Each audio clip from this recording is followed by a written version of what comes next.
Relations between TV companies and the government were already on shaky ground when, that October, new broadcasting restrictions were announced.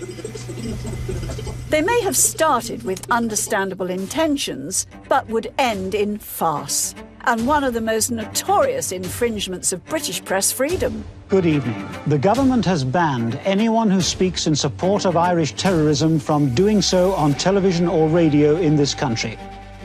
This was Margaret Thatcher as Prime Minister saying that she wanted to deny the IRA the oxygen of publicity. Suddenly, edict from government was that you cannot broadcast the voices of leaders of various groups, Sinn Féin being one. As the leader of Sinn Féin, Gerry Adams was the most prominent voice that the Tories wanted silenced. They thought that if we didn't use Gerry Adams' voice, then there would be no more interviews with Gerry Adams, period. The bizarre solution, adopted by broadcasters, was to hire actors to say the words of the band leaders. Viewers got the same message, just said by someone different. They turned down the sound on the soundtrack and substituted the voice of an actor. And it was absolutely bonkers. If everyone in Ireland tomorrow morning voted for Sinn Féin, it wouldn't make a blind bit of difference to the British government. When it came in, we thought, well, we're going to have a roster of actors with a certain accent that you can phone up at last minute. We can only achieve what we're attempting to establish in Ireland, a democratic socialist republic, through the use of political action and military force.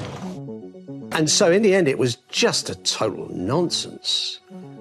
The better that the actors became at getting the voices, you might as well have just been hearing from Sinn Féin. What divides Catholics and Protestants, Unionists and Nationalists in Ireland is the British presence. Take the British presence and the guns out of Ireland, there will be peace in Ireland. So far from being denied the oxygen of publicity, I think that in some ways more people listened. But what it meant was that the already fractious relationship between the government and broadcasters just deteriorated. People started taking the mickey, and it was really easy to take the mickey out of actually something quite serious.